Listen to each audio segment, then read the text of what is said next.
अल्लाह जी नेमतुं जो इनाम रमज़ान।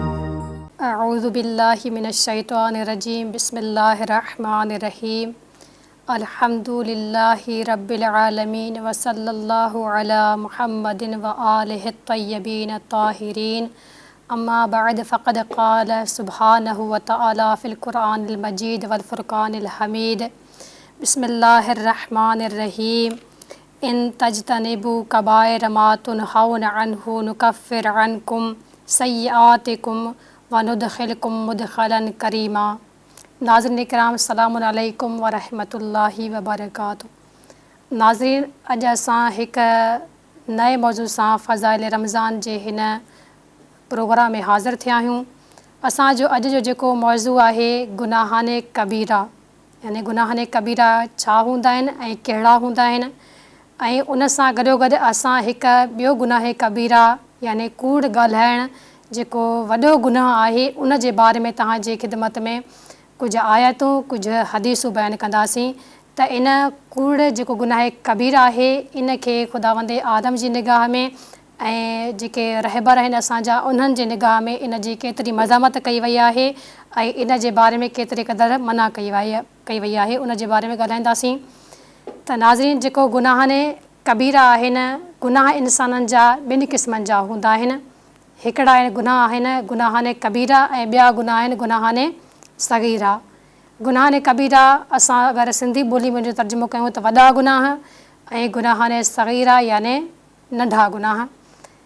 ॾिसंदा हलूं त हदीसनि में इहो बि मिले थो त अगरि कंहिं इंसान खे काई तकलीफ़ थिए थी, बीमारी अचे थी, मिसाल जे तौर ते अगरि इंसान खे मथे में सूरु थो पवे त हदीस में मिले थो उन मथे जे सूर जी वजह सां उन इंसान जो हिकु राति में मथे जो सूरु आहे त इंसान जा समूरा सग़ीरा गुनाह बख़्शिजी वञनि था इन सूर जी वजह सां। इन सूर खे इंसान बर्दाश्त करे थो त इन जी वजह सां उन जा उहे सग़ीरा जेके नंढा गुनाह आहिनि समूरा उहे माफ़ थी था वञनि। पर कबीरा गुनाह उहे गुनाह आहिनि जेके माफ़ नथा थियनि, ऐं कबीरा गुनाहनि जी मज़ामत कई वई आहे हदीसनि में बि ऐं आयतनि में बि।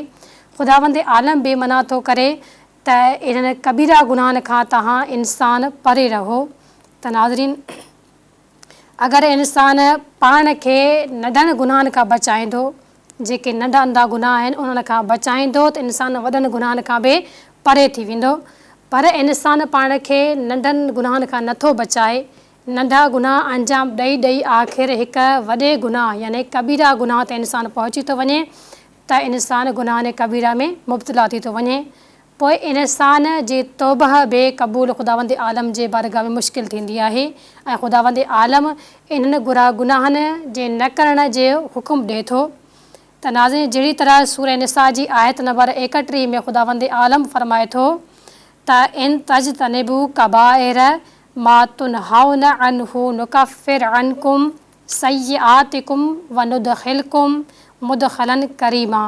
ख़ुदावंदे आलम सूरह निसा जी आयत नंबर 31 में इहो ई फ़रमाए थो त अगरि तव्हां उन्हनि वॾनि गुनाहनि खां बचंदव, अगरि तव्हां वॾनि गुनाहनि खां पाण खे परे कंदव, उन्हनि गुनाहनि खे अंजाम न ॾींदव जिन्हनि खां तव्हांखे मना कयो वियो आहे। छो जो ख़ुदावंदे आलम मना थो करे त इहे वॾा गुनाह तव्हां इंसान अंजाम न ॾियो।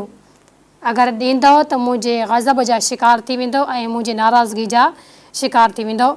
ख़ुदावंदे आलम इन्हनि गुनाहनि जेके कबीरा गुनाह आहिनि उन्हनि खां मना थो करे त इंसानो इन्हनि गुनाहनि खे अंजाम न ॾियो। पोइ ख़ुदावंदे आलम फ़रमाए थो पोइ असां तव्हांजा गुनाह बख़्शिश ॾींदासीं। त कहिड़ा गुनाह बख़्शिश ॾींदासीं? उहे नंढा गुनाह जेके सग़ीरा तव्हां अंजाम था ॾियो। तॾहिं ख़ुदावंदे आलम सूरह निसा जी आयत नंबर 31 में छा थो सम्झाइणु चाहे त इंसानो, अगरि तव्हां मुंहिंजी रिज़ा जे लाइ वॾनि गुनाहनि खे छॾे ॾींदो त उन वॾनि गुनाहनि जे छॾण जी वजह सां मां तव्हांजा जेके नंढा गुनाह आहिनि उहे बि माफ़ु करे छॾींदसि। यानी वॾनि गुनाहनि खे छॾण जे सदक़े में तव्हांजा नंढा गुनाह माफ़ु थींदा। वरी अॻिते ख़ुदावंदे आलम इहो ई फ़रमाए थो ऐं तव्हांखे बेश्त में मोकिले छॾींदासीं। ख़ुदावंदे आलम गुनाहाने कबीरा खे छॾण वारनि जे बारे में इहो फरमाए थो त असां उन्हनि खे बेहिश्त में मोकिले छॾींदासीं जेके गुनाहने कबीरा खां पासो कनि था ऐं गुनाहने कबीरा खे अंजाम नथा ॾियनि। असां उन्हनि इंसाननि जा सगीरा गुनाह बि माफ़ु कंदासीं ऐं उन्हनि खे जन्नत में मोकिले छॾींदासीं जेको आला तरीन ऐं बहितरीन मक़ाम आहे। त नाज़रीन, ख़ुदावंद आलम केतिरी सहूलत करे इंसान जे लाइ बयानु थो करे त इंसानो तव्हां नंढा गुनाह अंजाम ॾियो था, अगरि वॾो गुनाह तव्हांजे साम्हूं अचे थो त उनखां परे कयो, पाण खे उनखां परहेज़ कयो त उन जे सदके में मां तव्हांजा नंढा गुनाह बख़्शींदसि। हाणे असां ॾिसंदा हलूं त हिकु इहो बि सुवालु पैदा थिए थो त छा असां जेके गुनाहने कबीरा आहिनि ख़ुदावंद आलम उन्हनि खे माफ़ु नथो करे त पोइ गुनाह सगीरा भले असां अंजाम ॾियूं? न नाज़रीन, अहिड़ी ॻाल्हि न आहे। ख़ुदावंद आलम चए थो त जेका बि जंहिं बि कम में मुंहिंजी मासियत आहे उन कम खां तव्हां परहेज़ कयो, उहो नंढो गुनाह हुजे या वॾो गुनाह हुजे। ऐं हदीसनि में इहो बि ॿुधाए थो वञे त हर उहो गुनाह वॾो आहे जेको करण वारे जे नज़रनि में नंढो हुजे।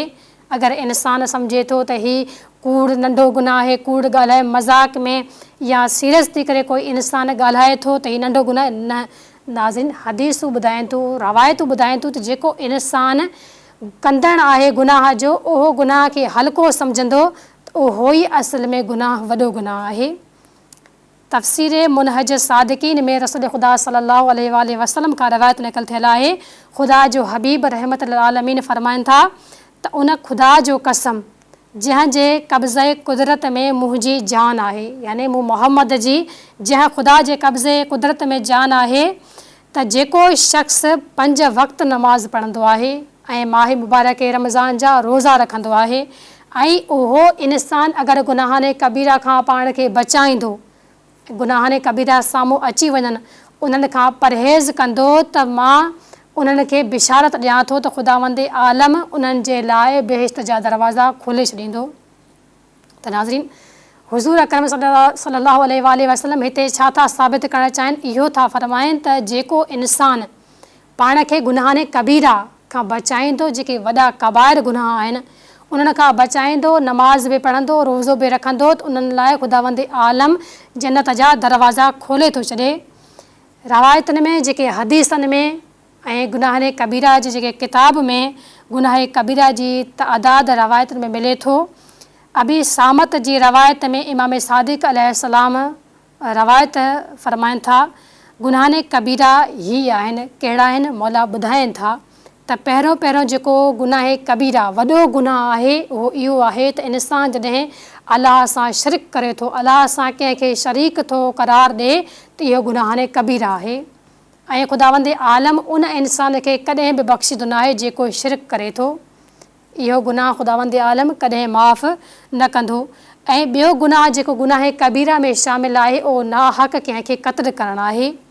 नाज़रीन, अगरि कोई इंसानु बेजुर्मो ख़ता कंहिंखे क़त्ल थो करे त उहो बि गुनाहने कबीरा में शामिलु आहे।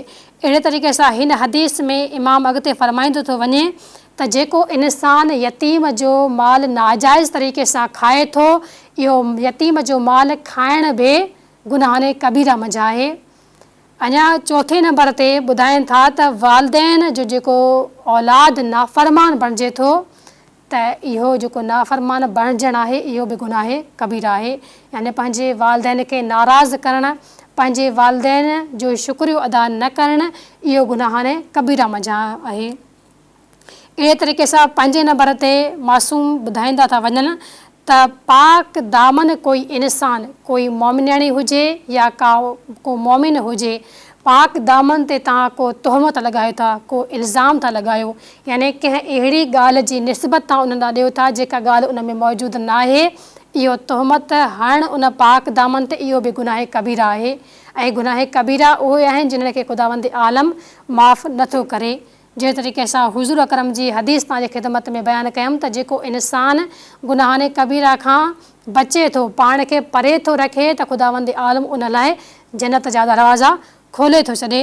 अॻिते इमाम फरमाईंदा था वञनि त जेको 6हों गुनाह कबीरा आहे उहो जिहाद यानी जंग खां भॼी करे निकिरणु, फ़रार थियणु, जिहाद खां फ़रार थियणु, इहो गुनाहने कबीरा मंझि आहे। ॿियो बैतुल्लाह में बदामनी खे हलाल सम्झणु, इहो बि गुनाहने कबीरा मंझि आहे। अठों जेको मासूम ॿुधाए थो गुनाह कबीरा आहे उहो अलाह जेको कुझु नाज़िल कयो आहे, ख़ुदावंद आलम जेके आसमानी कुतुब नाज़िल कया आहिनि, जेके अहकाम नाज़िल कया आहिनि, जेके नबियनि खे मोकिलियो अथसि, उन्हनि जो जेको बि इंसानु इनकार कंदो उहो बि गुनाह कबीरा में शामिल आहे। अहिड़े तरीक़े सां अलाह ऐं उन जे रसूल ऐं वसियनि ॾांहुं कोई बि इंसानु हिकु कूड़ जी निस्बत ॾिए, कोई इंसानु ईअं चवे त अलाह हीअं फरमायो आहे जॾहिं त अलाह ईअं फरमायो न हुजे, या को इंसानु ईअं चवे त रसूल ईअं फरमायो आहे या उन जे वसी ईअं फरमायो आहे जॾहिं त हुन ईअं फरमायो न हुजे, त इहो चवणु अहिड़ी कूड़ी ॻाल्हि जी निस्बत उन्हनि ॾांहुं ॾियण बि इहो गुनाह कबीरा मंझि आहे। नाज़रीन किराम, इन सां गॾोगॾु जेका आख़िरी इन हदीस में असांखे गुनाह कबीरा मिले थो उहो इहो आहे त वसियत में कंहिंखे विरासत खां महरूम करण बि गुनाह कबीरा मंझि आहे। त नाज़रीन, तव्हांजे ख़िदमत में असां ॿुधाईंदा हलूं त गुनाह कबीरा जेके ख़ुदावंद आलम चवे थो फरमाए इहो थो त तव्हां गुनाह कबीरा खां परे रहो। अगरि तव्हां गुनाह कबीरा खां परे रहंदव त मां तव्हांजा सगीरा गुनाह बि इन्हनि गुनाहनि जे छॾण जे सदक़े में उन्हनि जे कुफ़ार में नंढड़ा गुनाह तव्हांजा माफ़ु करे छॾींदसि। त उन्हनि कबीरा गुनाहनि मंझां ॾिसूं त हिकु गुनाह कूड़ ॻाल्हाइणु आहे जेको इंसानु पंहिंजे ज़िंदगी में कूड़ खे राइज करे थो। ऐं अॼुकल्ह जे मुआशिरे में नंढनि ॿारनि तोड़े वॾनि इंसाननि माण्हुनि जे बि ज़बान ते कूड़ राइज आहे। नंढनि नंढनि ॻाल्हियुनि में या वॾनि ॻाल्हियुनि में बि इंसान कूड़ ॻाल्हाए था वञनि ऐं उनखे ॾिसनि कोन था त असां कहिड़ो गुनाह अंजाम ॾेई रहिया आहियूं। गुनाह कबीरा हिकु कूड़ ॻाल्हाइण बि आहे। कहिड़े तरीक़े सां शेख अंसारी अलैहि रहमा पंहिंजी किताब मकासिब मुहरमा में फ़रमाइनि था त कूड़ ॻाल्हाइणु हराम आहे। जेको बि इंसानु कूड़ ॻाल्हाए थो उहो हराम जो मुर्तकिब थिए थो, उहो हराम कमु थो अंजाम ॾिए ऐं हराम कमु जेको अंजाम ॾींदो उहो इंसानु ख़ुदावंद आलम जी नाफ़रमानी करे थो। अहिड़े तरीक़े सां इंसानी अक़ल आसमानी मज़हब ऐं क़ुरान ऐं हदीस में कूड़ ॻाल्हाइण खे गुनाह कबीरा मंझां ई शुमारु कयो थो वञे। नाज़रीन, वसाइल शिया में रसूल ख़ुदा सल्लल्लाहु अलैहि वसल्लम खां हदीस नक़ल थियल आहे। रसूल ख़ुदा छा था फ़रमाइनि? ख़ुदा जो हबीब रहमतुल्लाह आलमीन फ़रमाए थो त वॾनि वॾनि गुनाह कबीरा मंझां हिकु गुनाह ख़ुदा सां शिरक करणु आहे ऐं ॿियो वालदैन जी नाफ़रमानी करणु आहे। इहो बि गुनाह कबीरा मंझि आहे। ऐं टियों वॾो गुनाह जेको गुनाह कबीरा आहे उहो कूड़ ॻाल्हाइणु आहे। नाज़रीन, ख़ुदावंद आलम जो हबीब पैगम्बर अकरम सल्लल्लाहु अलैहि वसल्लम छा था फ़रमाइनि त इंसानु जेको कूड़ थो ॻाल्हाए उहो बि गुनाह कबीरा आहे। वालदैन जो नाफ़रमान थो थिए उहो बि गुनाह कबीरा आहे। ऐं ख़ुदा सां अगरि कंहिंखे शरीक थो ठाराए त उहो इंसानु गुनाह कबीरा थो अंजाम ॾिए। अहिड़े तरीक़े सां ॿी हदीस तव्हांजे ख़िदमत में बयानु कंदी हलां त मुस्तदरिक किताब हज बाब 120 में बयानु थियल आहे त इमाम हसन अस्करी अलैहिस्सलाम खां हदीस रवायत थियल आहे। इमाम फ़रमाइनि था तमामु बुरायूं तमामु गुनाह हिकु कमरे में बंदि थियल आहिनि ऐं उन कमरे खे हिकिड़ो तालो लॻल आहे ऐं उन ताले जी जेका चाबी आहे उहो कूड़ आहे। जेको असां इंसान पंहिंजे ज़िंदगी में कूड़ खे आम करे छॾियो आहे। त हिते असांजा रहबर छा था फ़रमाइनि त जेको इंसानु कूड़ थो ॻाल्हाए यानी उन कूड़ जे ज़रिए उन बुराइयुनि खे जेके हिकु कमरे में बंदि थियल आहिनि उन्हनि खे तालो लॻल आहे उन्हनि खे खोले थो। जॾहिं हीउ इंसानु कूड़ थो ॻाल्हाए त उहे सभई गुनाह उहे सभई बुरायूं जेके बंदि थियल आहिनि कमरे में उहे सभई खुली था वञनि। यानी पोइ इंसानु सभिनी गुनाहनि में मुर्तकिब थी थो वञे। नाज़रीन, हीअ अगरि असां ॾिसंदा हलूं त जेको कूड़ ॻाल्हाइणु आहे असां पंहिंजी ज़िंदगी में रोज़े सां बि हूंदा आहियूं त कूड़ ॻाल्हाईंदा आहियूं। नथा लिहाज़ रखूं त असां हिन माह मुबारक रमज़ान में जेको ख़ुदा जे रहमतनि ऐं बरकतनि ऐं शफ़क़तनि जो महीनो आहे असां इन महीने में रोज़ो रखी करे ख़ुदावंद आलम जी नाफ़रमानी करे रहिया आहियूं। यानी गुनाह कबीरा जेको कूड़ आहे उनखे ॻाल्हाए रहिया आहियूं। असां पंहिंजी ज़िंदगी में हंसी मज़ाक़ में बि कूड़ था ॻाल्हायूं, संजीदगी में बि कूड़ था ॻाल्हायूं। ॾिठो वञे त हदीस में मिले थो जेको इंसानु कूड़ थो ॻाल्हाए त उन जे वात मां जेका बदबू थी निकिरे उहा अर्श ताईं वञे थी ऐं 70,000 मलाइका उन इंसान ते जेको कूड़ ॻाल्हाए थो उन ते लानत मोकिलनि था। त नाज़रीन, हीउ जेको गुनाह कबीरा मज़ा हिकिड़ो कूड़ आहे जेको इंसान ॻाल्हाए थो त ख़ुदावंद आलम जा जेके फ़रिश्ता आहिनि उहे उन इंसान ते जेको कूड़ ॻाल्हाईंदड़ आहे उन ते लानत मोकिलनि था। अहिड़े तरीक़े सां ॾिसंदा हलूं त क़ुरान मजीद में सूरह ज़ुमर जे आयत नंबर 3 में ख़ुदावंद आलम छा थो फरमाए, इन अल्लाह ला यहदी मन हुआ काज़िबुन कफ़ारुन। ख़ुदावंद आलम फरमाए थो बेशक ख़ुदा उन इंसान खे हिदायत नथो करे जेको कूड़ ऐं नाशुक्र आहे, जेको कूड़ ॻाल्हाइण वारो ऐं ख़ुदा जो शुक्र अदा न करण वारो आहे। ख़ुदावंद आलम हिन आयत में छा थो बयानु करणु चाहे, ॿुधाए थो त जेको बि इंसान कूड़ ॻाल्हाईंदो त मुंहिंजी हिदायत उनखे नसीब न थींदी, उहो ख़ुदा जी हिदायत खां महरूम रहिजी वेंदो। ऐं जेको ख़ुदा जो नाशुक्र आहे उनखे बि ख़ुदावंद आलम पंहिंजी हिदायत खां महरूम करे थो छॾे। अहिड़े तरीक़े सां ॿी सूरह नहल आहे जंहिंजी आयत नंबर 105 में कूड़ ॻाल्हाइण वारे खे ईमान न आणण वारनि में शुमार कयो थो वञे त जेको इंसान कूड़ ॻाल्हाए थो ॼण त उन इंसान ईमान ई कोन आंदो आहे। ख़ुदावंद आलम जे जेके निशानी आहिनि, जेके आयात आहिनि उन्हनि खे मञियो ई कोन अथसि, उन्हनि ते ईमान ई कोन आंदो अथसि। कहिड़े तरीक़े सां ॾिसूं क़ुरान मजीद सूरह नहल जी आयत में त ख़ुदावंद आलम फरमाए थो त इन्नमा यफ्तरिल कज़िबल्लज़ीन ला युमिनून बि आयातिल्लाहि व उलाइका हुमुल काज़िबून। ख़ुदावंद आलम फरमाए थो बेशक उहे माण्हू जेके कूड़ ॻाल्हाईंदा आहिनि जंहिं ईमान नाहे आंदो, याने जेके कूड़ ॻाल्हाइनि था त ख़ुदा उन्हनि जी निस्बत कंहिं थो ॾिए त हे उहे माण्हू आहिनि जिन्हनि ईमान नाहे आंदो, जंहिं मूं ते ऐं मुंहिंजे रसूल ते ईमान नाहे आंदो ऐं ख़ुदा जे निशाननि खे सच नथा सम्झनि, नथा मञनि। त ख़ुदावंद आलम सूरह नहल जी हिन आयत में इहो बयानु करणु थो चाहे त जेको इंसान गुनाह कबीरा यानी कूड़ ॻाल्हाए थो, कूड़ खे अंजाम ॾेई थो वञे त उहो इंसान ईअं आहे ॼण त हुन ईमान ई कोन आंदो आहे, उन जे दिलि में ईमान जो नूर दाख़िल थियो ई न आहे। इन जे करे उहो इंसान कूड़ जे इन गुनाह कबीरा जो मुर्तकिब थिए थो। नाज़रीन, अॻिते हिकु सूरह आहे सूरह आल इमरान जी आयत नंबर 61 ऐं सूरह नूर जी आयत नंबर 7 में कूड़ ॻाल्हाइण वारे ते लानत मोकिली थी वञे, ख़ुदावंद आलम जी लानत ऐं ख़ुदा जे फ़रिश्तनि जी लानत मोकिली थी वञे ऐं ख़ुदा उन शख़्स खे जेको कूड़ ॻाल्हाईंदड़ आहे उनखे मलऊन करार थो ॾिए त उहो शख़्स मलऊन आहे जेको कूड़ ॻाल्हाईंदड़ आहे। त नाज़रीन, हीउ जेको गुनाह जंहिंखे असां पंहिंजी ज़िंदगी में हल्को सम्झूं था, जंहिंखे ॾिसूं त कोई इंसान अगरि कंहिं कचहरी में कंहिं महफ़िल में वेठो आहे त उते मज़ाक में मश्करी में इहे कूड़ ॻाल्हाए वेंदा आहिनि, इहो ध्यानु नथो रहे त कूड़ कहिड़नि गुनाहनि मंझि आहे, गुनाह कबीरा मंझि आहे ऐं ख़ुदावंद आलम बि उन्हनि इंसाननि ते लानत थो मोकिले जेके कूड़ ॻाल्हाईंदड़ आहिनि। जंहिं तरीक़े सां सूरह मुबाहिला में ख़ुदावंद आलम लानतुल्लाहि अलल काज़िबीन छा थो फरमाए ख़ुदा त लानत हुजे उन्हनि इंसाननि ते जेके कूड़ ॻाल्हाईंदड़ आहिनि। नाज़रीन, अहिड़े तरीक़े सां क़यामत जे ॾींहुं जेके इंसान कूड़ ॻाल्हाईंदा आहिनि उन्हनि जे वात मां स्मेल निकिरंदी, उन जे वात मां हिकु बदबू निकिरंदी जेका उते जेके मौजूदु आहिनि क़यामत जे ॾींहुं मैदान महशर में माण्हू मौजूदु हूंदा, उन्हनि सभिनी खे उहा बदबू महसूसु थींदी त हीउ इंसान कूड़ ॻाल्हाइण वारो आहे।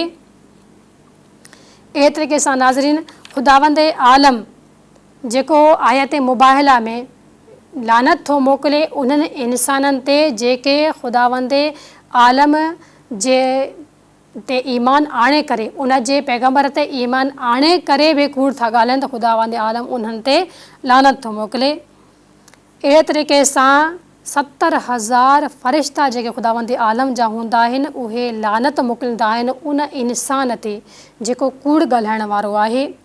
ऐं रवायतूं ॿुधाइनि थियूं त कूड़ निफ़ाक़ जी बि अलामत आहे, याने मुनाफ़िक़ जी अलामत छा आहे, कूड़ ॻाल्हाइण। किताब मुस्तदरिक में हदीस नक़ल थियल आहे, ॿुधायो थो वञे त मुनाफ़िक़ जूं 3 अलामतूं आहिनि, जेको मुनाफ़िक़त इंसान करे थो उन जूं 3 अलामतूं आहिनि। कहिड़ियूं कहिड़ियूं? पहिरीं अलामत उन जी आहे ख़यानत करणु। हू इंसानु अमानत त वठंदो पर उन में ख़यानत कंदो, यानी उन खे संभाले करे अमानत खे न रखंदो बल्कि उन खे इस्तेमालु कंदो। इहा मुनाफ़िक़ जी अलामत आहे। ऐं ॿी अलामत मुनाफ़िक़ जी कहिड़ी आहे? वाइदो करे उन वाइदे खे टोड़ींदो। उन सां गॾोगॾु टी जेका अलामत आहे मुनाफ़िक़ जी उहा आहे कूड़ ॻाल्हाइणु। नाज़रीन, हिते हदीस में ॿुधायो थो वञे त मुनाफ़िक़त में शामिल आहे उहो इंसानु जेको कूड़ ॻाल्हाईंदड़ आहे। असां जंहिं पंहिंजे ज़िंदगी में कूड़ खे हल्को था सम्झूं जॾहिं त हीअ कूड़ गुनाह कबीरा मंझि आहे। जेको बि इंसानु कूड़ ॻाल्हाए थो त हदीसनि में ॿुधायो थो वञे त उहो जेको कूड़ ॻाल्हाइण वारो आहे उहो इंसानु ईमान जो जेको लुक़्मो आहे उनखे चखी नथो सघे, उनखे यानी उनजो ज़ाइक़ो ईमान जो नथो वठी सघे जेको इंसानु कूड़ थो ॻाल्हाए। नाज़रीन, हीअ जेको फ़ज़ीलतनि वारो माह आहे, माह मुबारक रमज़ान, जंहिंमें ख़ुदावंद आलम इहो ई चाहे थो शैतान खे छाजे लाइ ज़ंजीरनि में बंदि थो करे, छाजे लाइ हर हिकु इब्लीस हर हिकु शैतान जे मथां 7 फ़रिश्ता मुक़ररु थो करे।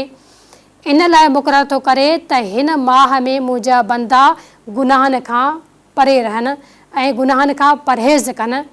पर अगरि असां इंसान पंहिंजे जेका शैतान जे तरफ़ां असांखे सबक़ु मिलियलु आहे पहिरियां खां ई, यानी माह मुबारक रमज़ान खां पहिरियां ई जेका शैतान जे तरफ़ां सबक़ु मिलियलु आहे उन ते अमल कंदे असां कूड़ जहिड़े गुनाह कबीरा खे हिन माह में बि अंजाम था ॾियूं ऐं कूड़ ॻाल्हाईंदा आहियूं ऐं पंहिंजे इबादतनि जे सवाब खे घटायूं था।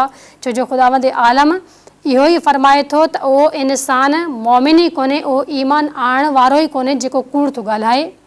जहिड़े तरीक़े सां तव्हांजे साम्हूं आयत में बयानु कयमि त ख़ुदावंद आलम छा थो फ़रमाए त उन इंसानु ईमान आंदो ई कोन्हे जेको कूड़ ॻाल्हाए थो, यानी ख़ुदावंद आलम जे वहदानियत ईमान कोन आंदो अथसि ऐं अहिड़े तरीक़े सां रसूल जी रिसालत ईमान कोन आंदो अथसि, इन जे करे उहो इंसानु कूड़ थो ॻाल्हाए। त नाज़रीन, काफ़ी जेको किताबु आहे उन में अमीरुल मोमिनीन खां रवायत नक़ल थियलु आहे। इमाम अली अलैहिस्सलाम छा था फ़रमाइनि त कोई बि शख़्स उन वक़्त ताईं ईमान जो जेको लुक़्मो हूंदो आहे उनखे न चखी सघंदो जेसि ताईं हू हर क़िस्म जे कूड़ खां पाण खे पाक न रखंदो। जॾहिं हू पाण खे हर क़िस्म जे कूड़ खां पाक रखंदो, परे कंदो उन्हनि कूड़नि खां, त पोइ हू इंसानु ईमान जे लज़त खे महसूसु करे सघंदो, ईमान जे लुक़्मे खे चखी सघंदो। त असां ॾिसंदा हलूं त मौला कहिड़े कूड़ ॾांहुं इशारो थो करे। हर कूड़ जे क़िस्म माना छा त इंसानु सीरियस संजीदगी में कूड़ ॻाल्हाए या वरी मज़ाक में कूड़ ॻाल्हाए, ॿई गुनाह कबीरा आहिनि। मज़ाक में बि कूड़ ॻाल्हाए त उहो बि गुनाह कबीरा में शामिलु आहे ऐं अगरि संजीदगी में कूड़ ॻाल्हाए त उहो बि गुनाह कबीरा में शामिलु आहे। अॻिते ॾिसंदा हलूं त किताबे खिसाल में हदीस नक़ल थियलु आहे रसूल ख़ुदा सल्लल्लाहु अलैहि वसल्लम खां। ख़ुदा जो हबीब मोहम्मद मुस्तफ़ा फ़रमाइनि था त मां उन शख़्स लाइ बेहिश्त जे बुलंद तरीन दर्जे में हिकु घर जी ज़मानत ॾियां थो। ख़ुदावंद आलम जो हबीब मुस्तफ़ा मोहम्मद मुस्तफ़ा छा था फ़रमाइनि त मां उन शख़्स लाइ बेहिश्त में बुलंद तरीन दर्जे में हिकु घर जी ज़मानत ॾियां थो। कहिड़े शख़्स लाइ? ॾिसंदा हलूं त उन शख़्स लाइ जेको हक़ ते हुजण जे बावजूदि बि झगड़ो न करे, यानी कोई इंसानु उन सां झगड़ो थो करे, भले ही हक़ ते हुजे बि सही तॾहिं बि उन सां लड़ाई झगड़ो न करे, तॾहिं हज़रत मोहम्मद मुस्तफ़ा फ़रमाइनि था जॾहिं इंसानु हक़ ते हुजे झगड़ो न करे त मां उन इंसान लाइ ज़मानत ॾियां थो त उहो बेहिश्त में हिकु बुलंद दर्जे वारे घर में रहंदो। वरी अॻिते ख़ुदा जो हबीब फ़रमाए थो त मां उन इंसान लाइ बि जन्नत में बेहिश्त में घर जी ज़मानत ॾियां थो जेको दरमियानी जॻह आहे, दरमियान में बेहिश्त जे हिकु घर आहे जंहिंजी मां ज़मानत ॾियां थो। उहो घर कंहिंजे लाइ आहे? ख़ुदा जो हबीब थो फ़रमाए उहो घर उन इंसान लाइ आहे जेको कूड़ न ॻाल्हाईंदो, जेको कूड़ खां परहेज़ कंदो, यानी गुनाह कबीरा मंझि आहे कूड़। अगरि उहो इंसानु इन कूड़ खां परहेज़ कंदो त मां उन इंसान खे बेहिश्त जे दरमियानी वारे घर जी ज़मानत ॾियां थो, यानी उहो इंसानु उन ई घर में वेंदो जेको बेहिश्त जे दरमियानी वारे जॻह ते रखियलु आहे। चाहे उहो कूड़ मज़ाक में ॻाल्हाए या वरी संजीदगी में ॻाल्हाए। छो जो इंसानु हिकु कूड़ ॻाल्हाईंदो आहे, सीरियस संजीदगी में ॻाल्हाईंदो आहे, ऐं हिकु कूड़ इंसानु मज़ाक में ऐं भोग मश्करी में ॻाल्हाईंदो आहे। त छा मज़ाक वारो कूड़ न आहे, उहो बि कूड़ शुमारु थींदो आहे, ऐं जेको संजीदगी में इंसानु ॻाल्हाए थो उहो बि कूड़ थो शुमारु थिए। त रसूल ख़ुदा फ़रमाइनि था त बेहिश्त में जेको दरमियानी घर आहे उहो उन शख़्स लाइ मां ज़मानत ॾियां थो जेको कूड़ न ॻाल्हाईंदो, भले मज़ाक में ई छो न हुजे या संजीदगी में ई छो न हुजे। वरी रसूल ख़ुदा सल्लल्लाहु अलैहि वसल्लम फ़रमाइनि था त बेहिश्त जे हिकु बाग़ में हिकु घर आहे जंहिंजी मां ज़मानत उन शख़्स लाइ ॾींदसि जेको शख़्स अख़लाक़ में सुठो हूंदो ऐं पंहिंजो अख़लाक़ी मुज़ाहिरो ॾेखारींदो, पंहिंजो सुठो अख़लाक़ ॿियनि खे ॾेखारींदो, पंहिंजे किरदार सां कंहिंखे तकलीफ़ न ॾींदो, कंहिंखे अज़ियत न ॾींदो, उन जे अख़लाक़ अहिड़ो सुठो हूंदो त मां उन इंसान जे लाइ बि बेहिश्त जे ज़मानत ॾियां थो। यानी बेहिश्त में हिकु बाग़ आहे, उन बाग़ में हिकु घरु आहे, उन जी मां ज़मानत उन इंसान खे ॾियां थो जेको अख़लाक़ी मुज़ाहिरो कंदो आहे। त नाज़रीन, हिन हदीस में, हिन रवायत में जंहिंमें ख़ुदा जे हबीब, ख़ुदा जे पैगम्बर मोहम्मद मुस्तफ़ा सल्लल्लाहु अलैहि वसल्लम असांखे इहो ई दर्स ॾियनि था त जेको इंसानु हक़ ते हुजण जे बावजूदि बि पंहिंजे झगड़े खे ख़तमु करे छॾे त मां उन इंसान लाइ बेहिश्त में बुलंद दर्जे जी ज़मानत ॾियां थो। अहिड़े तरीक़े सां बेहिश्त जे दरमियानी जॻह में हिकु घरु आहे, उन जी बि ज़मानत मां उन शख़्स खे ॾियां थो जेको शख़्स कूड़ न ॻाल्हाए। कहिड़े तरीक़े सां कूड़ न ॻाल्हाए, याने मज़ाक में बि न ॻाल्हाए ऐं संजीदगी में बि न ॻाल्हाए।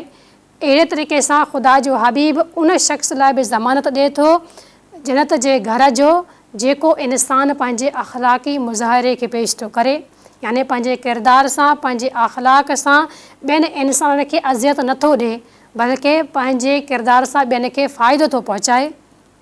त नाज़रीन, असां हिन माह मुबारक रमज़ान जेको महीनो रहमतनि ऐं बरकतनि ऐं शफ़क़तनि जो आहे, जंहिंमें असां रोज़ा त रखूं था पर असां अहिड़नि कबीरा गुनाहनि खां पाण खे परे न रखंदासीं त असां ख़ुदावंद आलम जो उहो कुर्ब हासिल न करे सघंदासीं, ऐं हक़ीक़त में असां माह मुबारक रमज़ान खां फैज़ाब बि न थी सघंदासीं। जहिड़े तरीक़े सां ख़ुदा जे हबीब ख़तमी मर्तबत फ़रमायो आहे त उहो इंसानु जेको माह रमज़ान खे त अपनाए पर हिन माह रमज़ान जा रोज़ा रखी करे इन खां फ़ाइदो न वठे, यानी पंहिंजा रोज़ा क़बूल न कराए, अहिड़ा गुनाह अंजाम ॾिए जंहिंजी वजह सां रोज़नि जो सवाबु घटिजी वञे या क़ुरान जी तिलावत जो सवाबु घटिजी वञे, उहो इंसानु पाण खे रमज़ान में न बख़्शराए त उहो इंसानु ईअं आहे ॼण उहो बदबख़्त ऐं बद अंजाम आहे। त नाज़रीन इकराम, माह मुबारक रमज़ान जेको ख़ुदावंद आलम जे नाले सां मनसूब आहे, हदीसनि में ऐं रवायतुनि में मिले थो त रमज़ान ख़ुदा जो नालो आहे। त इन महीने खे ख़ाली रमज़ान न चओ, हिन महीने खे माह रमज़ान चओ त ही माह रमज़ान आहे, छो जो रमज़ान ख़ुदा जो नालो आहे। अगरि रमज़ान ख़ाली रमज़ान चवंदासीं त उहा बेहुरमती थींदी, इन जे करे असांखे खपे त असां माह मुबारक रमज़ान चऊं। ऐं हिन माह मुबारक रमज़ान में जेके इबादतूं आहिनि, जेके दुआऊं आहिनि, कलाम पाक जी तिलावत आहे, उहे ख़ुशियूं ऐं ख़ुज़ू सां अंजाम ॾियूं। ऐं रोज़ा रखूं त पंहिंजे ज़बान खे, पंहिंजे कन खे, पंहिंजे दिलि खे ऐं शिकम खे बि उन्हनि गुनाहनि खां परे रखूं जेके गुनाह असांजे इन इबादतनि जे सवाब खे घटाइनि था। जहिड़े तरीक़े सां अॼु असां गुनाह कबीरा जी बहस कईसीं त उहे गुनाह कबीरा जेके बख़्शिया नथा वञनि, जंहिं गुनाह कबीरा जी वजह सां ख़ुदावंद आलम जी नाराज़गी थी मिले, ऐं ख़ुदावंद आलम इहो ई फ़रमाए थो त जेको इंसानु गुनाह कबीरा खे अगरि छॾे थो ॾिए त इन छॾण जी वजह सां मां उन इंसान जा सगीरा गुनाह बख़्शे थो छॾियां। अहिड़े तरीक़े सां हुज़ूर बि ईअं ई था फ़रमाइनि त जेको इंसानु मां इन गुनाह कबीरा खे छॾे थो ॾिए ऐं 5 वक़्त नमाज़ थो पढ़े ऐं रोज़ा बि रखे थो त उन इंसान लाइ बिशारत आहे बेहिश्त जी, त उन इंसान लाइ बेहिश्त जा दरवाज़ा खोलिया था वञनि। त नाज़रीन, उन्हनि गुनाह कबीरा मज़ा हिकु गुनाह आहे कूड़ ॻाल्हाइणु, जंहिंजे बारे में असां तव्हांजे ख़िदमत में आयतूं ऐं रवायतूं पेश कयूंसीं, हदीसनि जे ज़रिए तव्हांजे साम्हूं वाज़े करे छॾियो आहे त गुनाह कबीरा जेको कूड़ आहे जंहिंजी मज़म्मत ख़ुदावंद आलम क़ुरान में करे थो। ख़ुदावंद आलम उन शख़्स खे मलऊन करार थो ॾिए जेको कूड़ थो ॻाल्हाए, ऐं ख़ुदावंद आलम कूड़ ॻाल्हाइण वारे शख़्स जे वात जे बदबू खे पसंदि नथो करे, छो जॾहिं इंसान को कूड़ ॻाल्हाईंदो आहे त उन जे जेके दिलि मां उन जे वात मां जेका बदबू थी निकिरे उहा अर्श ताईं वेंदी आहे, ऐं जेके 70,000 मलाइका हूंदा आहिनि उहे उन कूड़ ॻाल्हाइण वारे इंसान ते लानत मोकिलींदा आहिनि। त नाज़रीन, असांखे बि हिन माह मुबारक रमज़ान में पंहिंजे पाण खे गुनाह कबीरा खां परे रखण जी कोशिशि कयूं त जीअं असां माह मुबारक रमज़ान जे नेमतनि ऐं बरकतनि मां सही तरीक़े सां फैज़ाब थी सघूं। जंहिं तरीक़े सां ही माह ख़ुदा जे तरफ़ खां निजात जो महीनो करार ॾिनो वियो आहे, बख़्शिश जो महीनो करार ॾिनो वियो आहे। हिन महीने जे पहिरीं खां वठी करे 10 ताईं जेको अशरो रहमतनि वारो ऐं ॿियो अशरो मग़फ़िरत जो आहे, ऐं टियों अशरो निजात ऐं दुआउनि जे क़बूलियत जो अशरो आहे। त ख़ुदावंद आलम जे साम्हूं असां अहिड़े तरीक़े सां न्याज़ो निवरत सां पेश थियूं, अहिड़े तरीक़े सां उन जी इबादत कयूं, उन जा रोज़ा फ़र्ज़ रखूं ऐं उन जा जेके अमल मना थियल आहिनि, जेके गुनाहनि कबीरा खां ख़ुदावंद आलम रोकियो आहे, असां उन खां रुकिजी वञूं त जीअं असांखे उहो रमज़ान जो फ़ाइदो ऐं उहो सवाबु पहुची सघे।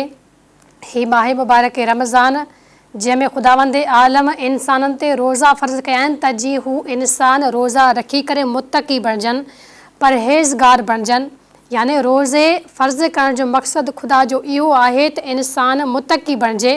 अगरि असां ख़ुदा जा बंदा हिन माह में गुनाह कबीरा अंजाम ॾींदासीं त कहिड़े तरीक़े सां असां मुतक़ी बणिजी सघंदासीं। इन ई वजह आहे, इहा ई वजह आहे त ख़ुदावंद आलम असांखे हिन माह मुबारक रमज़ान में उन्हनि गुनाह कबीरा खां बचण जी तौफ़ीक़ इनायत फ़रमाए जेके गुनाह कबीरा असांजे इबादतनि जे सवाब खे घटाए था छॾनि ऐं असांजे मुतक़ी ऐं ख़ुदावंद आलम ताईं पहुचण वारे रस्ते में रुकावट था बणिजनि।